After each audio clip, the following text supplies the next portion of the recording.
वरिष्ठ नागरिकों पई संजीवनी स्वास्थ्य योजना मागणारे वरिष्ठ नागरिकों चिकित्सा हेबो। आसंतु जानिबा एहार सर्विसेस खबर विषय।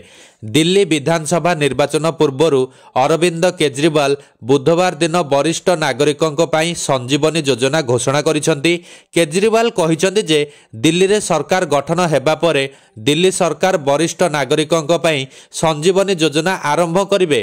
एथिरे 60 वर्षरू अधिक वयस्क समस्त नागरिक मागणा चिकित्सा पाइबे। एथिरे कोनोसी सीमा किंबा वर्ग नाही। आम आदमी पार्टी दिल्ली रे सरकार गठन करिबा परे एही योजना कार्यकारी हेबो बोली केजरीवाल कहिसेंती। संजीवनी योजना घोषणा करी केजरीवाल कहिसेंती जे मु वरिष्ठ नागरिकों पई आज घोषणा करुथबा योजना इतिहास रे केबे होई नाही। आमे वरिष्ठ नागरिक माननकु बहुत सम्मान करू। देश को आगु को नेबा पई आपण बहुत किछि करिसेंती। वर्तमान एहा आमर पर्याय।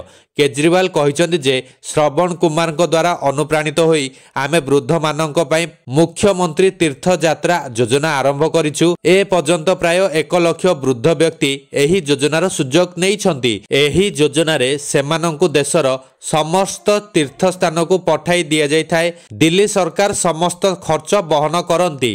अरविंद केजरीवाल कहिसेंती जे बयस बढ़िबा सहित 100 रोग आमको घेरी थाए। किपरि चिकित्सा पाइबे से विषय आमे चिंता करिथाउ।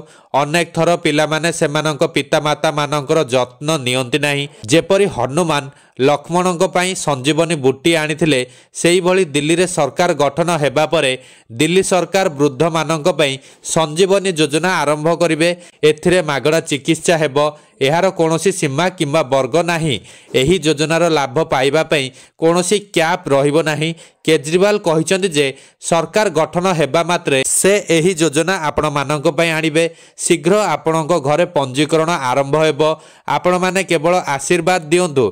एहा पूर्वरु अरविंद केजरीवाल गत सप्ताह रे महिला सम्मान योजना घोषणा करथिले। एहा अंतर्गत 18 वर्षरू अधिक वयस्क दिल्ली रो महिला माननकु प्रति मासरे 1000 टंका दिया जिवो एवं निर्वाचन जितिबा परे सेमाने 2100 टंका पाइबे।